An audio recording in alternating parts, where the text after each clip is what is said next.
কিন্তু এরকম করেও কি ভাবা যায় যে ধরো যদি আমরা এই শহরটাকেও একটু দেখতে পাই যে ও কি জায়গায় থাকছে, বা সেইটাকে যদি আমরা একটু অন্যভাবে ভাবি, পুরোটাকে যদি আমরা একটা আন্ডার কনস্ট্রাকশন বিল্ডিংয়ে নিয়ে আসি, তাহলে আমরা দেখবো যে এই ছেলেটি যে কেউ নয় যাকে আমরা ঘুরেও তাকাই না, হয়তো পানবিড়ির দোকানে আমরা যাচ্ছি, পান কিনছি, এটা কিনছি সেটা কিনছি করে তাকে আমরা ভুলে যাচ্ছি।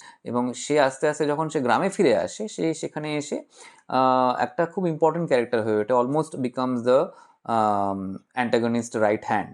সেই উত্থানের আগে I wanted to see his his presence in the underbelly of the city.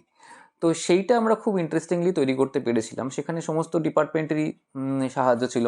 যেমন ধরো আমি তখন আমাদের যে প্রোডাকশন ডিজাইনার তাকে বললাম, আচ্ছা যে এই যে গলি দিয়ে ও হেঁটে আসবে, how to make it look like a any kind of a city.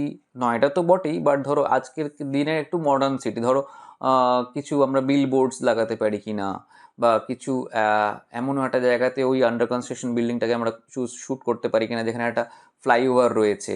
তো the presence of the city will always be there in the frame.